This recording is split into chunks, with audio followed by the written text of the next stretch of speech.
Sancho to score. No mistakes this time.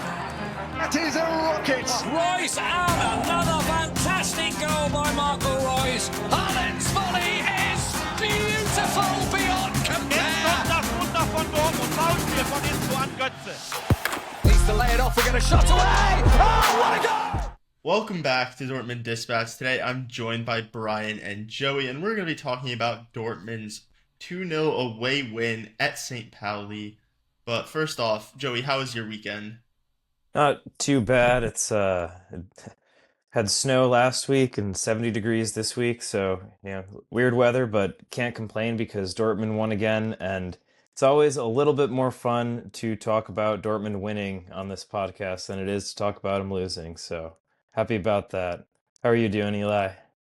I'd rather talk about Dortmund win than the egregious climate change that's happening, because 65 degrees all week, 20 degrees this morning. I go outside, the wind slaps me in the face. That was not kind. But Brian, how was your weekend? I hope it was a little better than mine.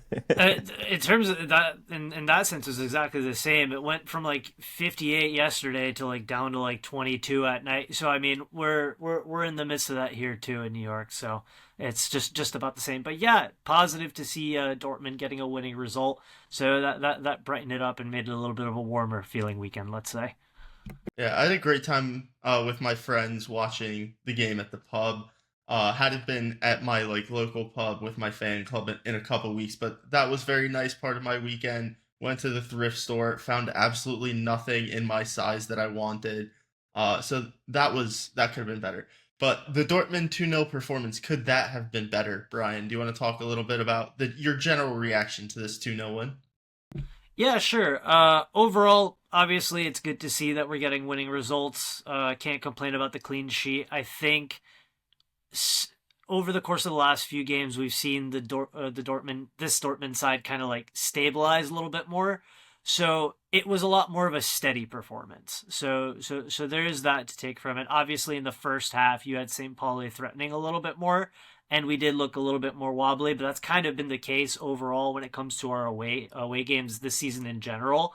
But we were able to stabilize. Once again, at halftime, I think Niko Kovac was able to sit these guys down and really, drive the point home how important it is that they get this result. That they really need to keep a tight ship going into the second half. And they did. Defensively, I think they were pretty solid in the second half, and obviously going forward, a lot more chances were created. So yeah, overall, maybe it wasn't the best performance we've ever seen Dortmund have, but when it comes to what we've seen all season, beggars can't be choosers, and this is a step in the right direction, so I'm not going to complain too much. Yeah, it wasn't actually Niko Kovac talking about locking in, we got to get the win, as much as it was, he also had a tactical tweak at the halftime that he talked about, switching from a 3-man building out of the back to a 4-man building out of the back to provide us with a numerical advantage. As St.Pauli were pressing with 3 attackers, Joey, do you think that was the difference, going from a lackluster, very boring first half to a fairly dominant second half? I'm not sure we conceded many shots. I think it was, and I think that shift allowed players like Pascal Gross and Marcel Sabitzer to move into more attacking roles. And when they did that, St. Pauli's defenders were kind of forced into scramble a few times. It was a position where Dortmund started putting more pressure on and creating the chances. I guess one thing I can praise Dortmund with the first half was the fact that we did keep that clean sheet. And we did maintain that through the whole game. But in terms of chance creation, like you said, the first half was pretty dull. So I do think that tactical change made a big difference moving forward. Creating the chances, the first one was kind of a funny goal from Guirassy, because it was like a shot that was sort of fumbled and then just punched home. And then the second was just real individual quality from Adeyemi. But he was only really able to get into that position to begin with because of the tactical change at halftime. So I was really happy to see that. And it was a lot less dull of a system as well. Yeah, from after the 34th minute, St. Pauli didn't even have a shot until the 63rd minute, and by that time, Dortmund were already 2-0 up, and at that point, like, the match is over. So that really goes to show you some of the dominance we had as we kind of figured out their press and slowly started to play through it a little bit more, because you're talking about a stretch of a third of the match where we had, it looks like, about 8 to 9 shots to zero, and if you can do that in a 30-minute stretch, I think that's pretty good. But yeah, attacking, I don't think there was a lot to like. St. Pauli are a good defensive team, but I don't think we were as good as I think we can be. Maybe it's because it's an away match and we haven't been very good away all season, and this was a good away performance, and we can take that away. But do you think that against some better oppositions, in away matches we could still be seeing some instability, or do you think that'll just improve with time as Kovac has more time with the players? I think there you can definitely see some difficulties moving forward, but at the same time, like if you really take this St. Pauli game kind of as a snapshot and put it next to the kind of games that we've struggled away from home in the past, like it's kind of the same deal. It's a team that's able to cohesively defend, and in the past we haven't been able to break that down. But in this game, we did find those avenues to break them down, and I think that the more time that Kovac has and the more time he's able to kind of get his playing style across to the players, the more he has them training week in, week out. We've already heard that he's increasing training sessions. He did that lactate test I think a week or two ago to make sure that their fitness levels like are up to par.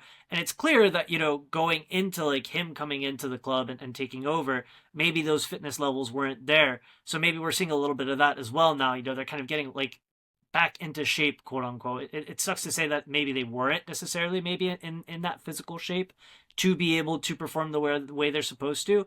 But it seems like now under Kovac, there is more of a shift towards making sure they are in tip-top shape. And I think that's a good thing. And I think we're seeing that on the pitch more because they're acting as a more cohesive unit. And, granted, like we're not seeing maybe the best the best attacking performance from Dortmund in this game, but it is still heavily improved, especially from the fact that we're seeing Girassi popping up in more of these positions to take these chances that we saw. For example, like the one that he scored in previous games, especially when Şahin was still in charge.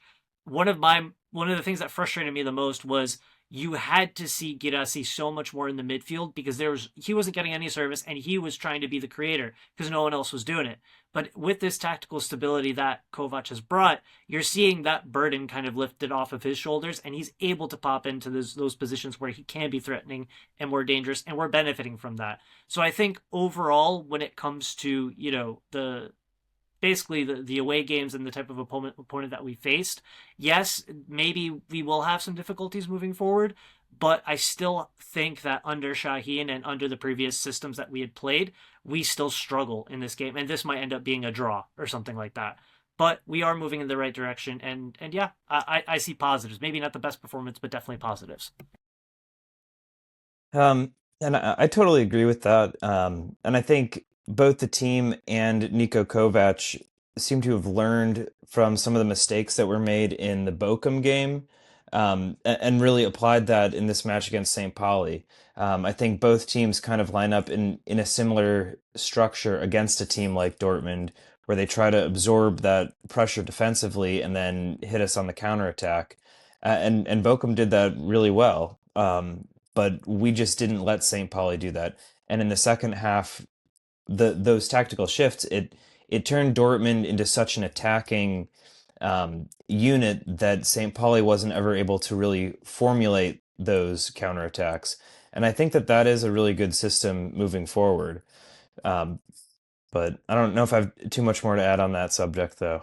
I mean, I'd temper your excitement because Bochum are like in the position they're in because they're horrific defensively, but they're a much better attacking side than St. Pauli. Like St. Pauli, I've watched them multiple times this year, not just when Dortmund have played them, and their attack is so bad. So bad. Like, I'm not sure they have a single guy who next season is playing in the Bundesliga, except for maybe that 23-year-old like Weishaupt. And that's just because I think he's on loan from a Bundesliga team. Like, I don't think they have I still think St. Pauli a stays lot of up though. quality. I Yeah, mean, they yeah, but that's down to their defense. So like I'd exempt our attacking issues in this match a little bit rather than like I don't know if our defense is fixed based off like I just don't think you can tell whether or not a Borussia Dortmund defense is different than it has been in past years based off playing an Union side that uh I think they lost again this weekend, like under they their did. current coach has been the worst team in the Bundesliga, and then we beat the team with the second worst attack. And then next weekend we'll talk about Augsburg a little bit more later on in the show, but Augsburg has the worst attack in the Bundesliga this season. So I'd still say like when we go and play like Rennes, that'll be a much more difficult test of our defensive qualities than in this match. The question I would have for the two of you is only Maxi Bayer, Guirassy, and Karim Adeyemi in this match accrued any XG or expected assisted goals. Was there a kind of disconnect from midfield and attack that you thought led to our chances all coming from kind of Karim Adeyemi just doing it on his own? Or do you think he had to do it on his own because of certain issues elsewhere in the squad or tactically? Joe, you could take this one first.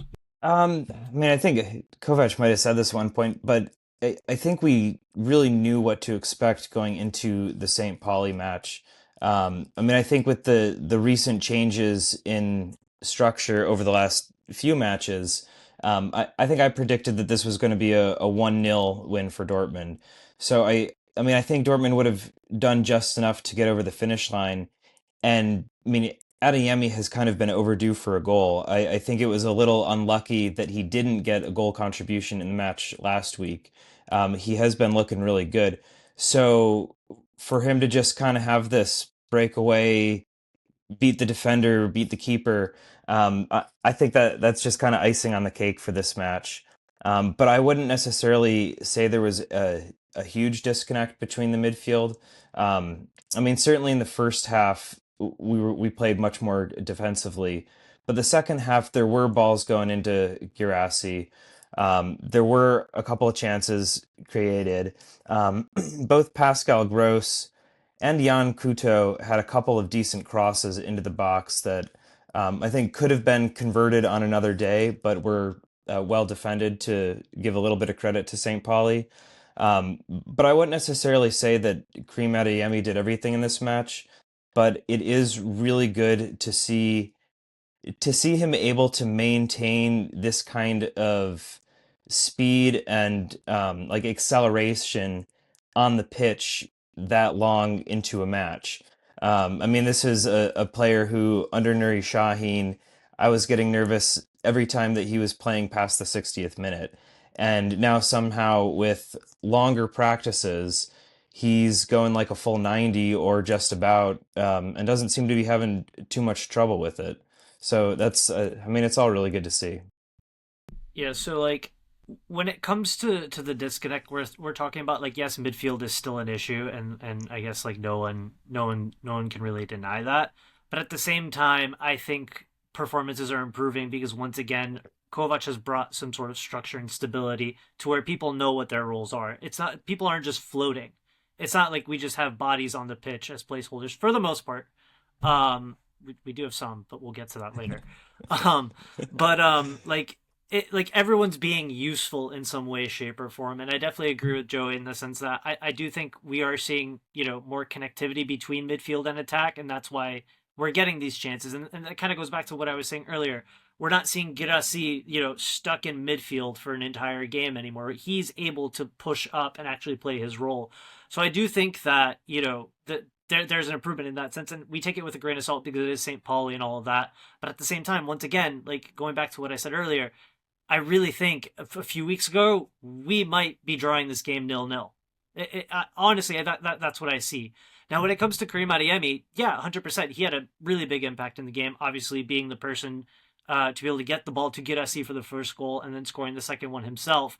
It was a really good performance from him, and I think the difference kind of comes down to what I've spoken about with Adeyemi in the past, and that's 100% decision making.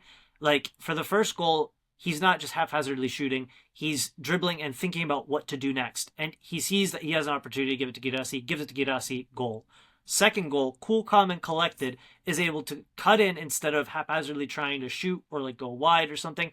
Decision making was flawless. And I know players can't have 100% decision making every game, but in this game, I saw a genuine improvement in that sense from him. Especially for the second goal, there was a calm about it where I feel like maybe like a week or two ago, it might have just been like a couple inches wide of actually going in, or he tries to like cut past the keeper to the left instead of chopping it in past the defender and then shooting. Like it's those little things that I think he's learning from and doing better with. And I think if he continues down that track and really tries to internalize these good moves that he's making on the pitch, he will continue to be an important player for Dortmund moving forward. So that's how I saw his performance. Absolutely. And let's get into a quote from Sebastian Kehl.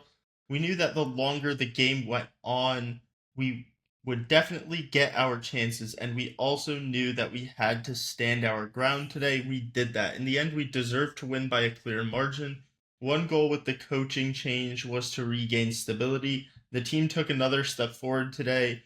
You can see that in some areas there's a bit more confidence that the processes are improving, even though not everything was perfect. That being said, you have to prove yourself here. St.Pauli once again tried to play their game very physically. Our goal is to influence our situation through our performances and results. Everything else remains to be seen. In the coming weeks, we may have many opponents ahead of us who are currently above us in the table. So what do you think of that quote from Sebastian Kehl? It's a big quote. I guess what the piece I'll focus on is the ending of it, and I guess I'll let Brian take a little bit of the other parts. But there are a lot of teams right now between Borussia Dortmund in 10th place and the Champions League qualification spots. Third place, I believe, is only 7 points off, so it's not an unreasonable it's not an unsurmountable number of points to overcome. And there are a lot of teams in that cluster that we have yet to play in the back half of the season. So those are some pretty big 6 point games. I mean, do I expect that we're going to go away from home and win against Bayern? Not really, but I'm not concerned with Bayern or Leverkusen at this point. I'm looking at Freiburg and Mainz and Borussia Mönchengladbach and thinking which of these teams might lose a match here or there. How long can Mainz maintain Champions League level form?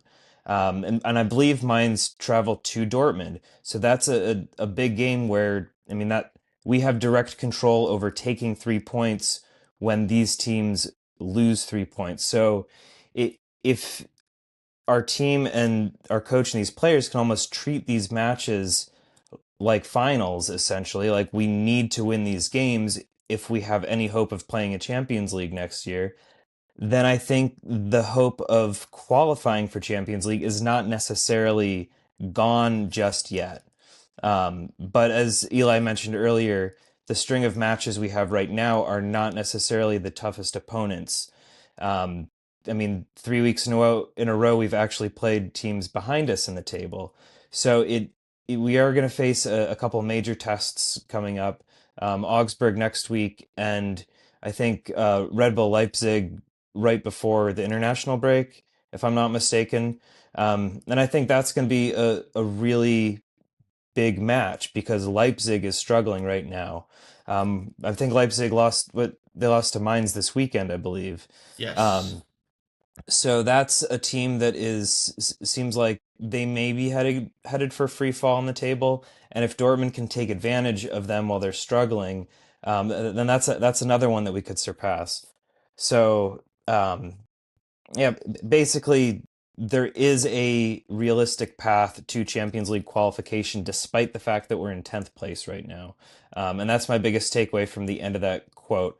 But I've been talking long enough, so Brian, what do you What do you think?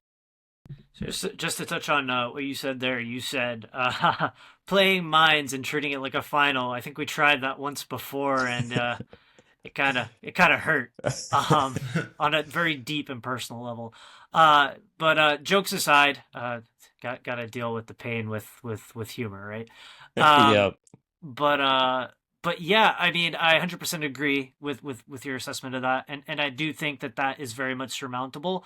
I think the string of matches we have in the Bundesliga are Augsburg, then it's Leipzig, and then it's Mainz.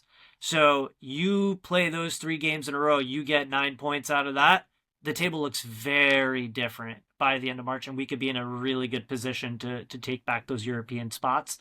And all Dortmund have to do is do their own business. Just focus on you. Don't look at the other results. We do need help, granted, obviously. We need some help in terms of other teams faltering, but focus on your own results. Take it game by game, and you could very much be saving your season to a big degree. If we're talking about the rest of the quote that we just mentioned here, I mean, Kale once again, talks about the key here, stability. And I think that's something that we've harped on a lot on our pod is under Nuri Sahin, there was no stability. There was a change in, the tactics week in, week out. There was, there's just no stability whatsoever, be it lineups or anything like that. So it's good to see that we're actually, forming a core of players on the pitch that can play together. Maybe I don't exactly fully agree with all the players that are on the pitch, but that's a separate story. But they are playing as a cohesive unit, which is what we have not seen. And that is the basis from which we can build on to bigger and better things. So overall, I think Kale nails it here in saying, like, yeah, we brought Kovac in for stability, and stability is what they're getting. Now, will that end up being enough in the long term? I guess we'll see. But so far, once again, heading in the right direction. And yeah, I'm just happy to see them now actually creating these chances, taking these chances, and yeah, just moving in the right direction.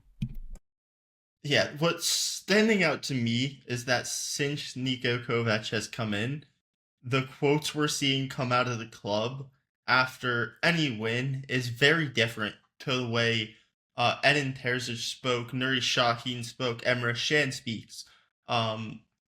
You're not seeing this. We won today, so screw you. You can think whatever you want. We won. That's all that matters in football. Because fans often, just by the vibe around the club and the vibe around the performances, can see some of the underlying statistical things in reality and say this is not a consistent way of winning, and that's why we haven't seen consistent performances like Brian was talking about. Whereas right now, as we sit here, Borussia Dortmund have the 3rd best expected goal difference in the league, and Stuttgart are in 6th in that statistic, and we're starting to separate ourselves from the pack, and that's in underlying numbers.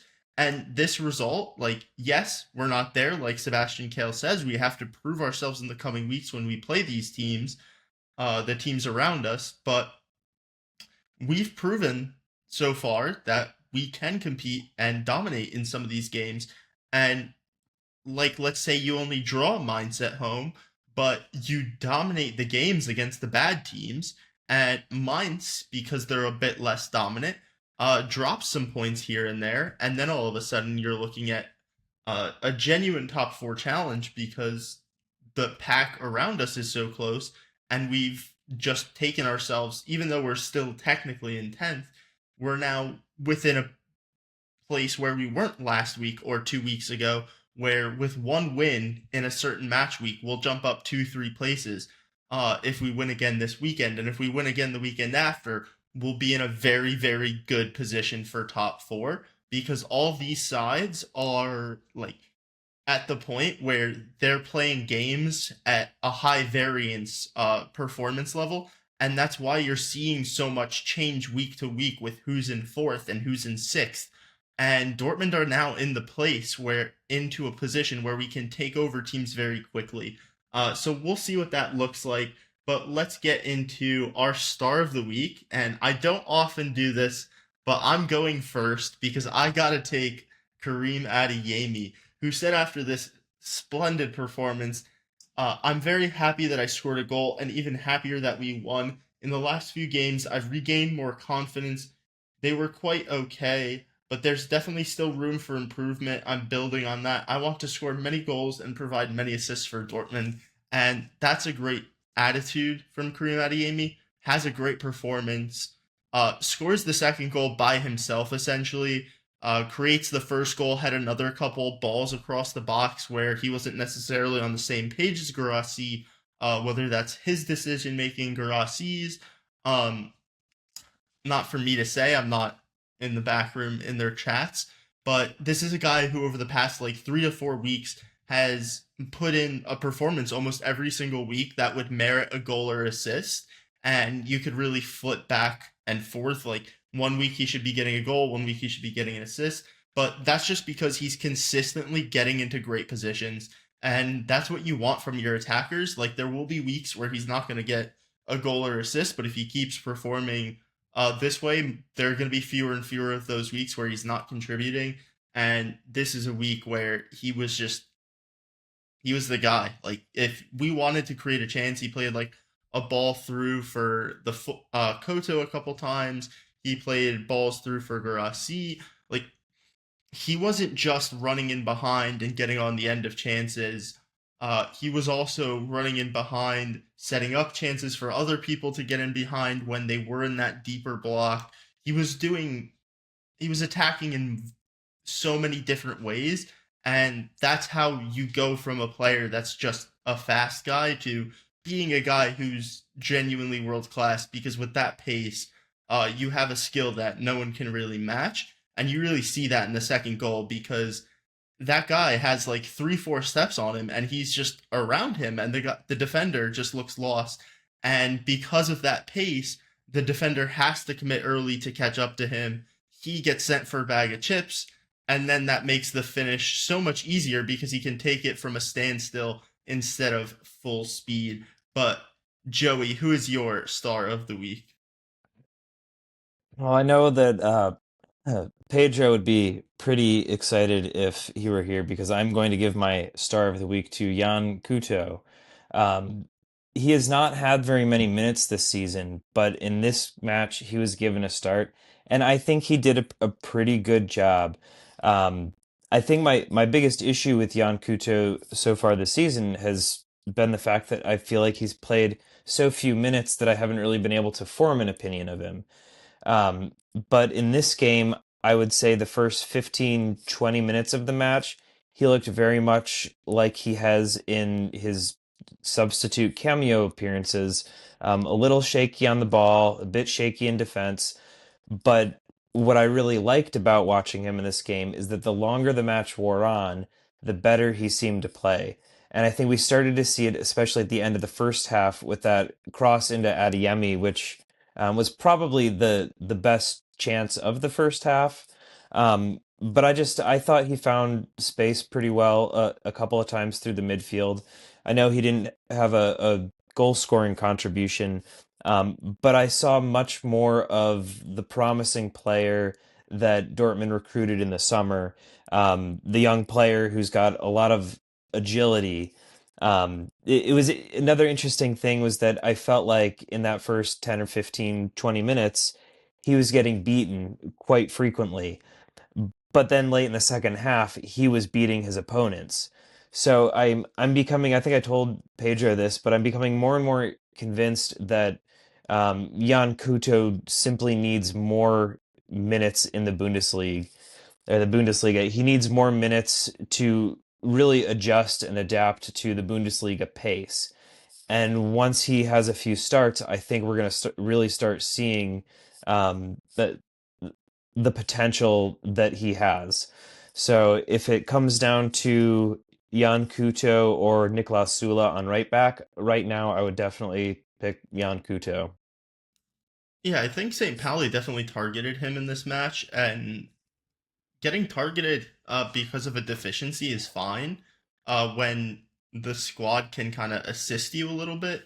And even when he was getting targeted, he wasn't necessarily like getting beaten in like terrible positions. Like he wasn't hanging his squad out to dry, and he was consistently like, I know Brian loves this, but he'd get beat and he'd like go like be on the guy's shoulder a little bit, like hamper him in any way he could, pull the shirt without getting like the foul call.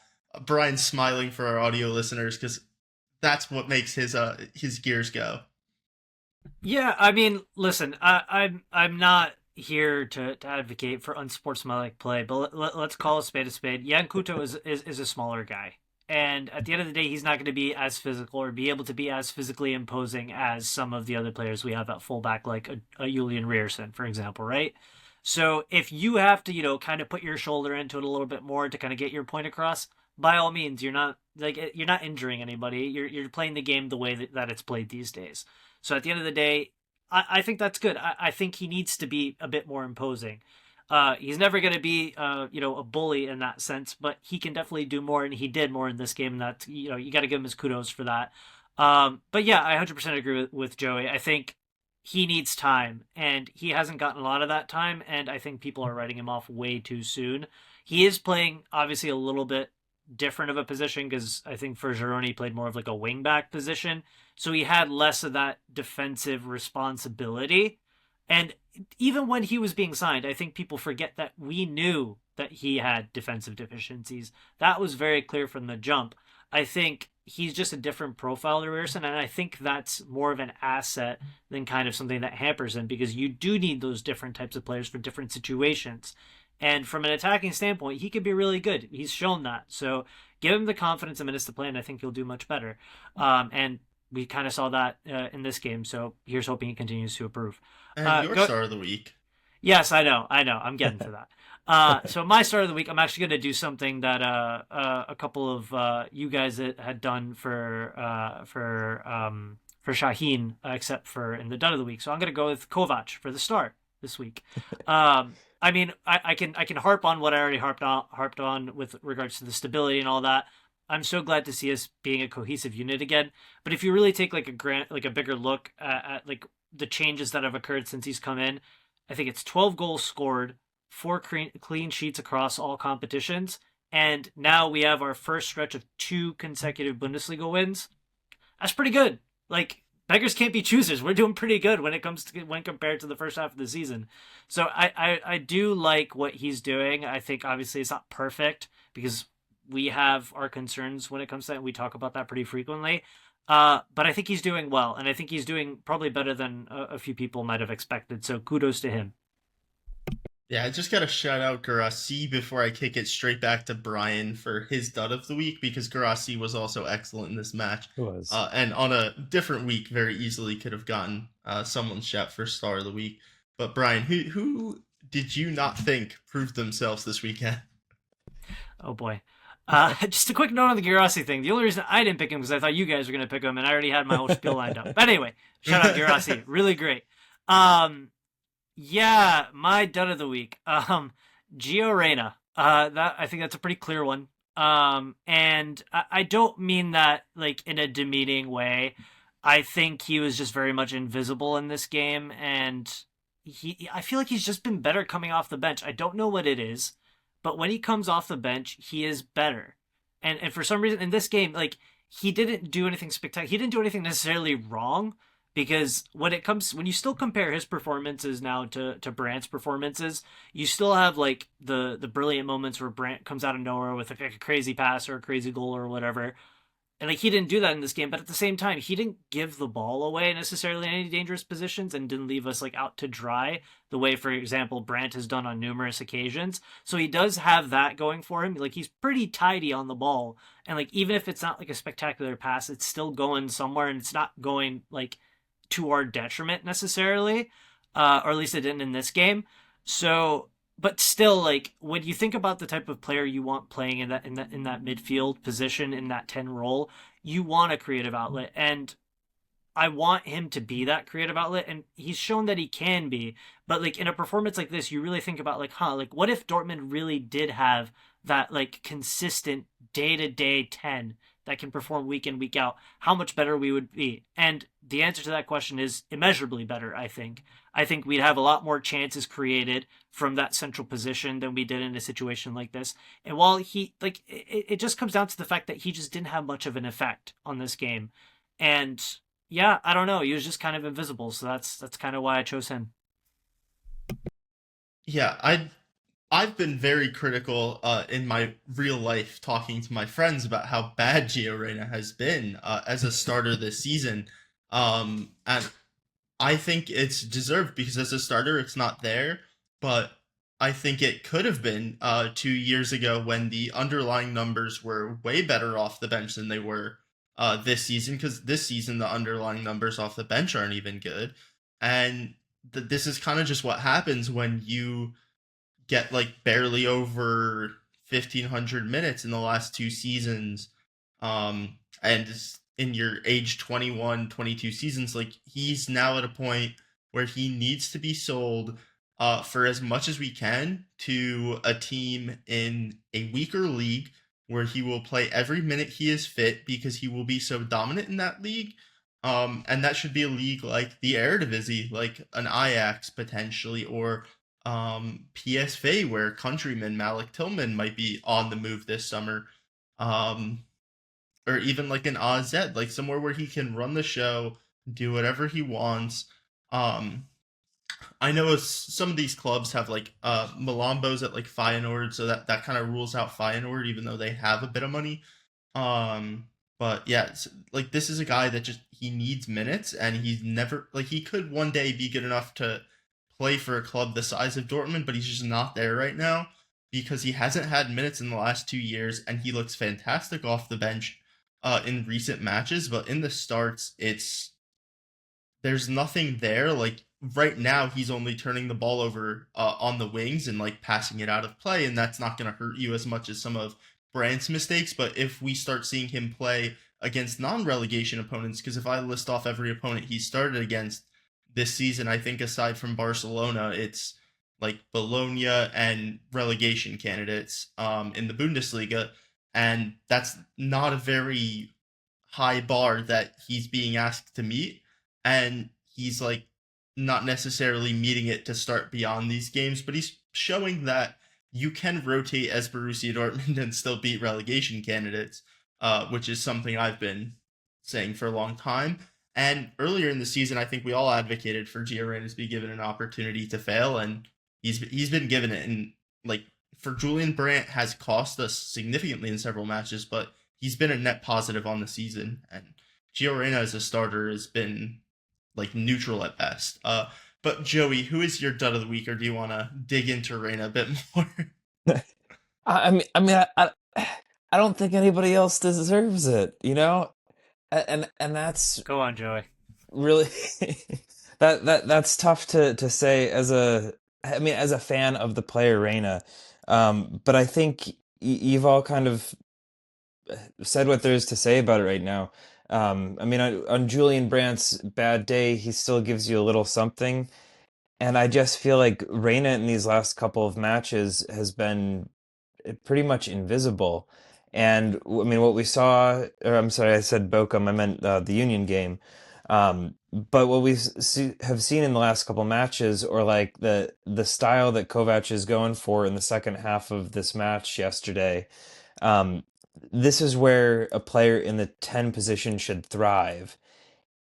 And Reyna's just not doing it. So it does make me wonder what this squad looks like if Brandt is in form, or if we just have a 10 who is really good, or one of our best players. Then Would be nice.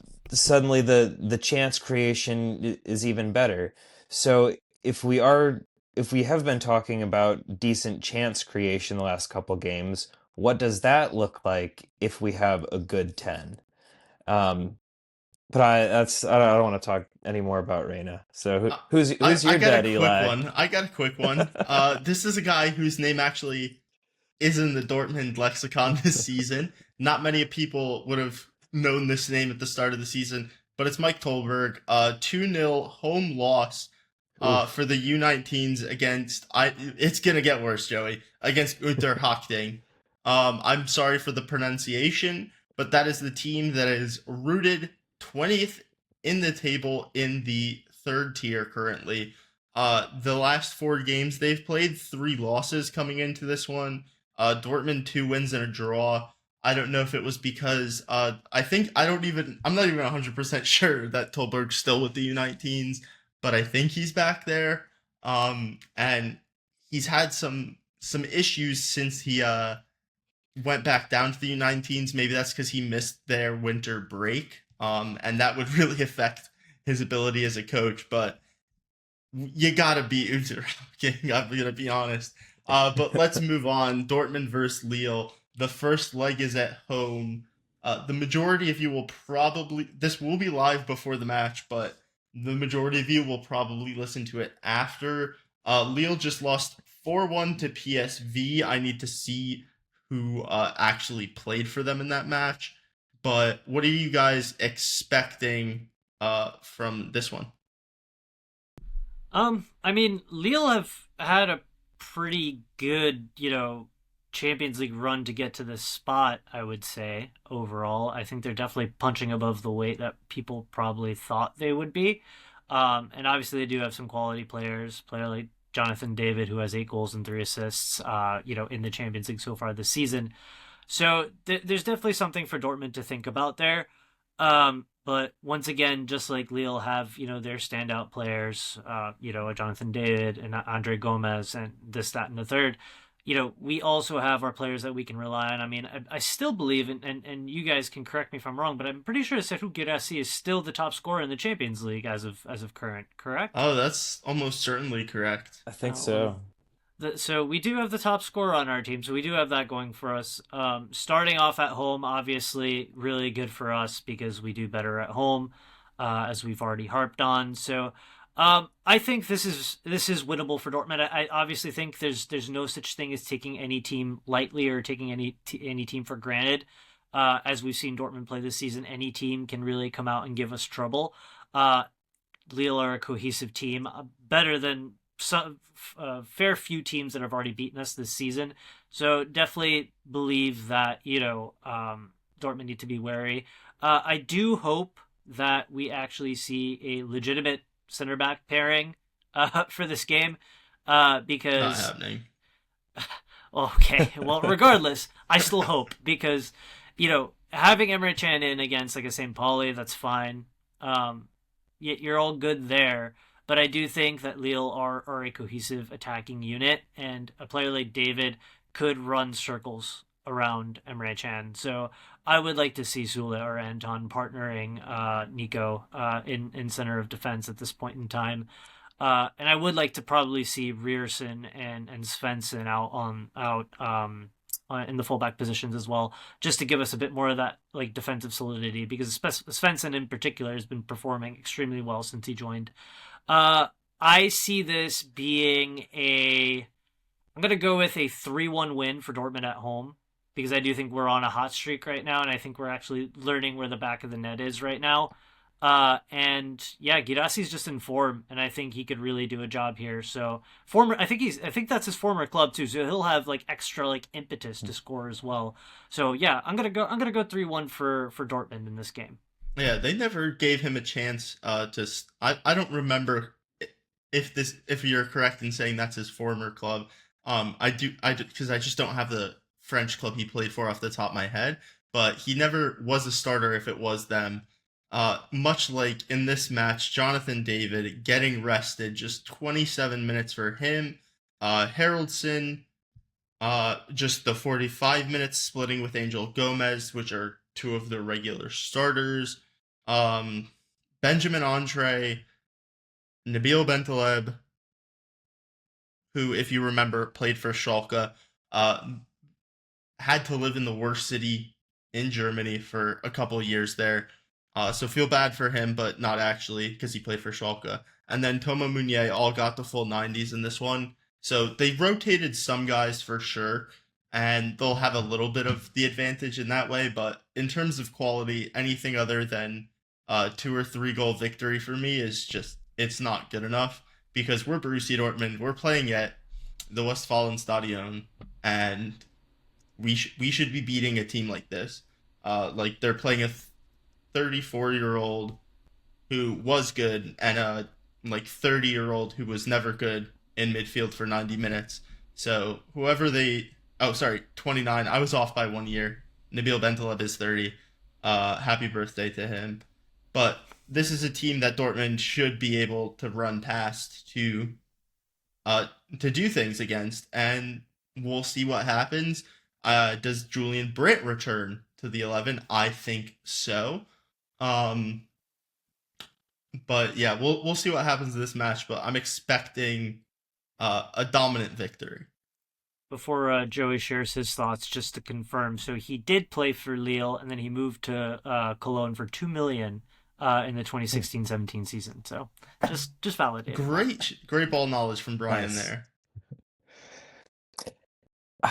Let's see, with the Lille match, I think that my biggest fear is complacency on Dortmund's part, because we're not the only ones saying that this is a winnable match. I think pretty much everybody is saying that Dortmund should be able to beat Lille. But my fear is that, perhaps the Dortmund players see, oh, Lille just lost to PSG, and PSG isn't that good. We creamed them in Champions League last year. So sorry, had to throw that in there. Valid. But kind of like how I felt during the match against Bochum. Bochum treated that game like a derby. Dortmund did not. And Dortmund needs to treat this like a Champions League knockout tie and not like a match that they should win. But I do think that, like you guys have said, we are on a little bit of a hot streak, and with the stability that Kovac has brought to the team, I do think that we should be looking at a win. And I'm also going to predict 3-1, and I think that that one conceded goal is going to come from an Emre Can center back error. Oh man, he's already going for Emre before he makes that. I think what you said, Joey, that's important to note, because complacency has been this team's biggest enemy, over not just this season, for years and years and years. And I think especially to save this season, you really need to get that complacency out of your head. There's no such thing as easy opponents left in for the rest of the season for these guys. They have a job to do. And to show that they're learning from their mistakes, this is a game they need to win. They can talk all they want about, oh yeah, we're improving, we're doing so much better, yeah, we're learning from our mistakes. All right, prove it. This is your perfect chance to prove it. Not against St. Pauli, in a Champions League game against a more cohesive opponent than I think St. Pauli. And yeah, I think it's important for them to win it just for that fact as well, because if you start going back into that complacency, you're just going to sink back into your old habits, and we're not going to move up in any position. I know we've had a good Champions League campaign so far, but at the end of the day, it's almost building it into a habit.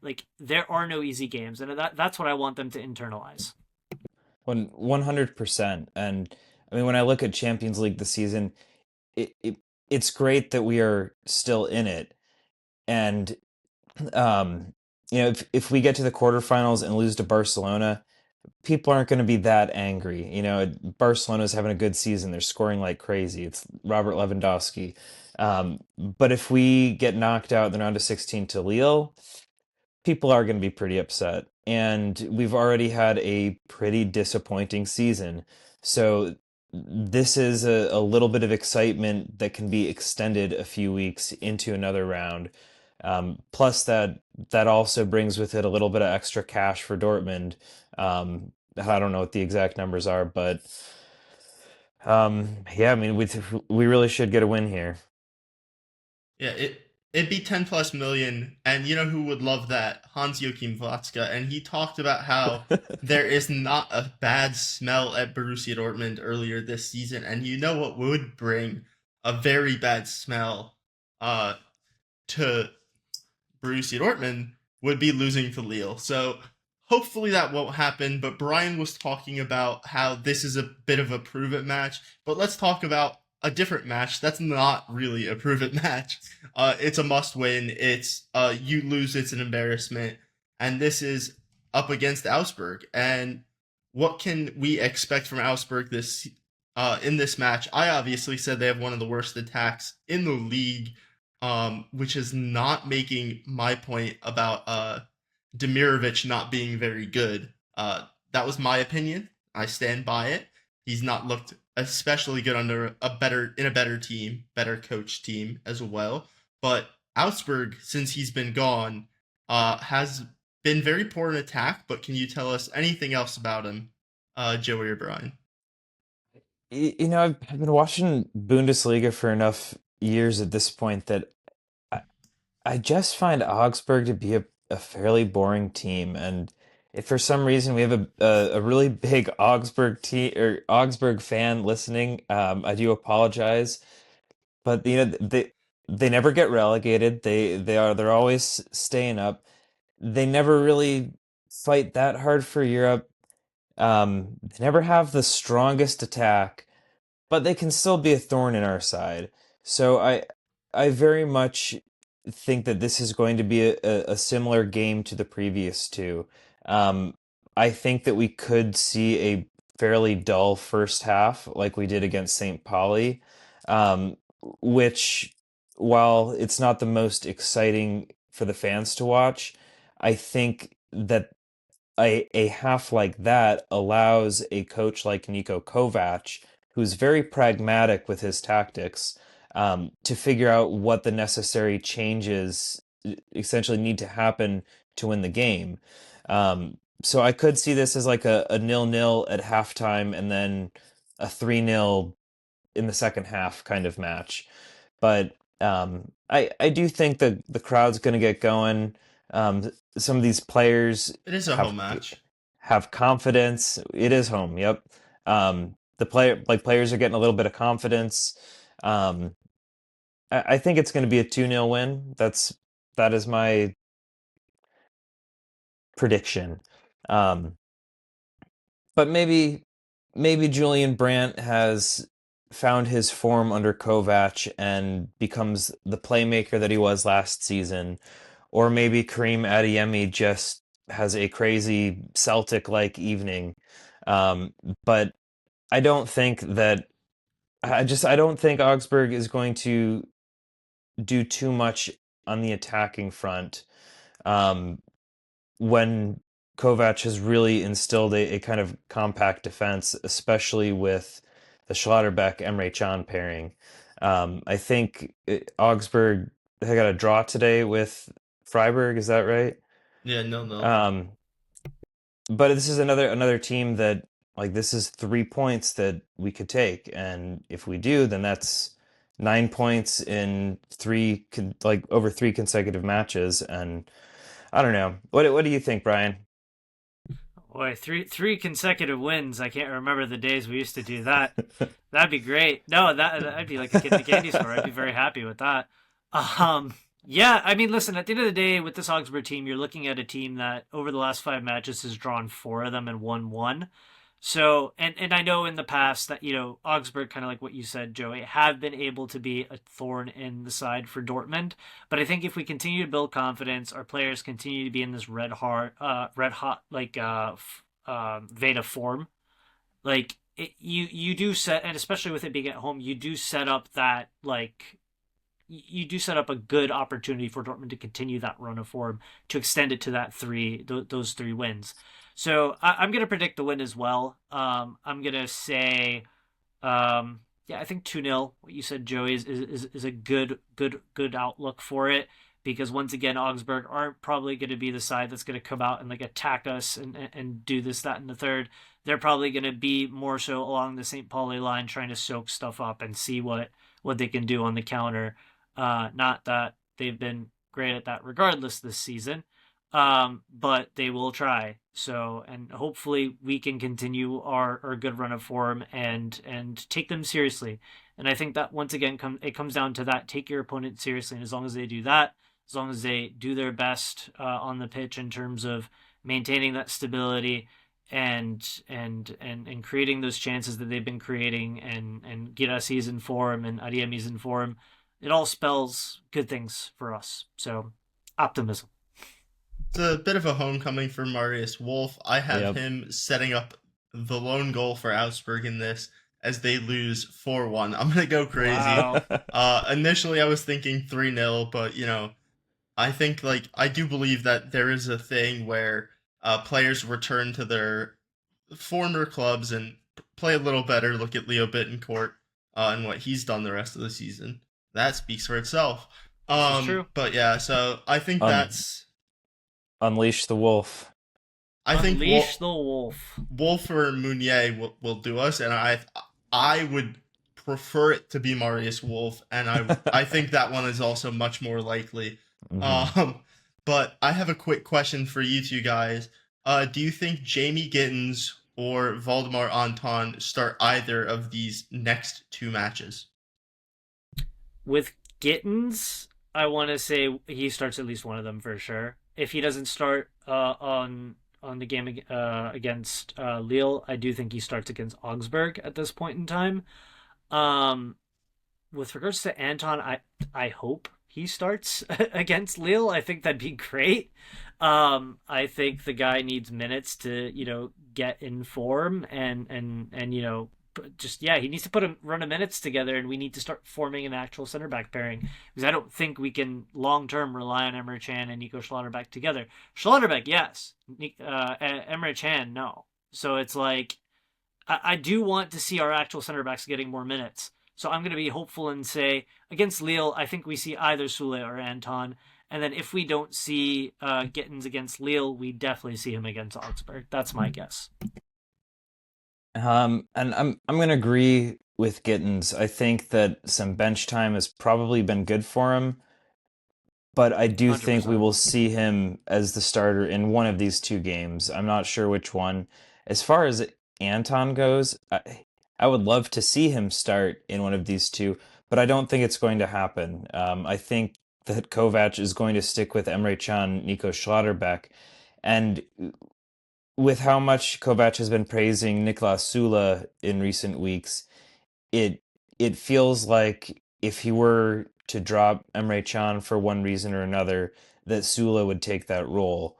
Not 100% sure, but it kind of seems that way, which does put Anton in a bit of a precarious position on the bench, and it is also a bit another odd contract situation then with Sula, who's got one more year. Which I do wonder if he becomes the preferred center back under Kovac. What does that mean for his contract if his contract and Kovac's contract are both going to next summer? But I'm getting ahead of myself now. Well, I that think really that could depends be. on. Oh, go ahead, Eli. I think Brian was about to say this as well, but I think it really depends on who can be sold this summer. Whether that's Nicolas Sula, whether it's Emre Can. I think the club wants to bring in one or two more guys, and I think that they, whichever you can sell and get off the majority of the wages for, not necessarily a bigger fee, because, let's say you get a little bit more money for Nicolas Sula, you may have to give a bit of that fee to him to cover some of the lost wages, whereas if you get less of a fee for Emre Can, but we're also in the Borussia Dortmund bubble, so maybe Emre Can has a market because he had one last summer.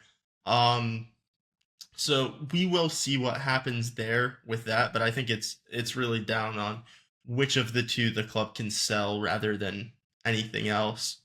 Well, it's definitely who there's a market for, and obviously depending on where we finish, we're definitely going to need to sell players. Just to maintain that sort of status quo at the club. But I will also say it will come down to who's in charge and performances. So let's say, for example, we're doing fabulously under Niko Kovac, and Sula has become his preferred center back. And him and Schlotterbeck have created a fantastic pairing, which is what the club has wanted from the get-go. That's why the two of them were signed. They were thought to be the future of Dortmund's defense.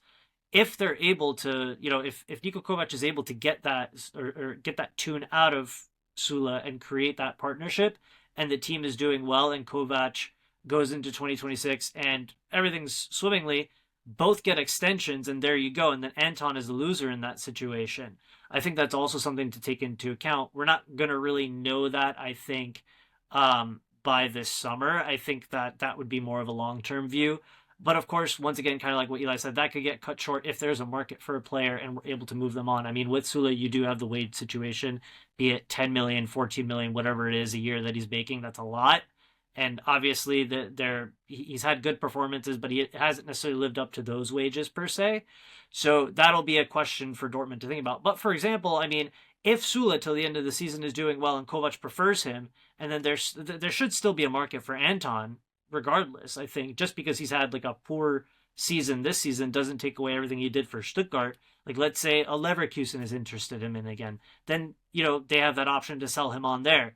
So that there's like, there's some like fluidity to that. And it's really going to depend on these like next few months in terms of that and how Niko Kovac's situation is kind of lined up and how Sule has developed under him. So I think that's also something we'll need to take into account. Yeah, that's a great point that it could also be Anton, because I think what I forgot to mention, and as an American, sometimes we forget this, European labor laws are a lot better for workers, and it could really end up being who wants to leave, who is willing to leave, and they could move on from one guy to bring in two per se, or figure out something there, or maybe they're happy with their current four center backs with Emre Can, and they're willing to let him and Sule both run down their contracts in the coming years. So we will see what happens there. Hopefully it starts with a Nico Schlotterbeck extension. I think if we qualify for Champions League, 100%. then that would really be the biggest impact there. Otherwise, I think they will be trying to sell anyone and everyone to extension and lock armband him down. Seriously. I don't want to get my hopes too high, but before we head out, we got to shout out the top 5 from the Dortmund Dispatch League. Ryu Sunugi in the top spot. Edward DC 4 staying in second, just 150-ish points back. Pints of Bayer in third. The SA Germans in fourth. And in fifth, it's FC Clever Football Puns. But I am still hot on the tail in eighth, finishing third on the match week. So over the last 3 weeks, I've had a pretty good run, and I am coming for the top 5. So hopefully I can add a little bit more consistency, like a second half Dortmund. I just need Niko Kovac's assistance. Tell me who's starting, please.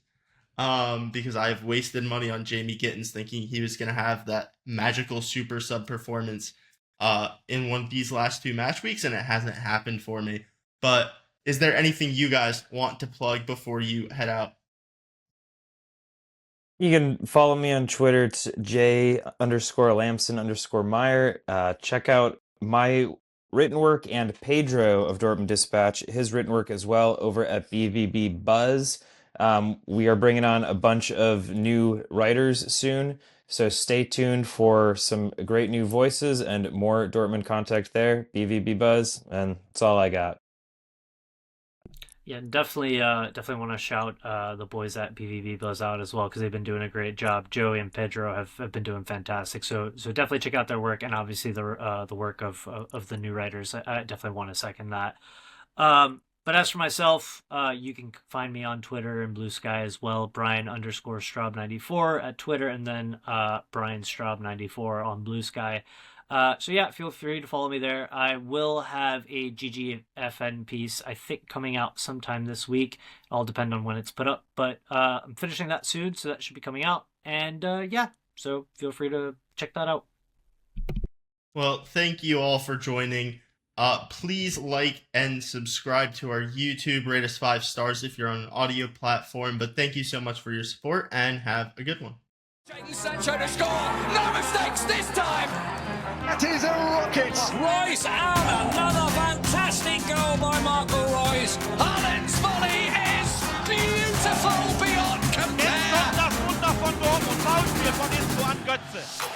Needs to lay it off. We're going to shot away. Oh, what a goal!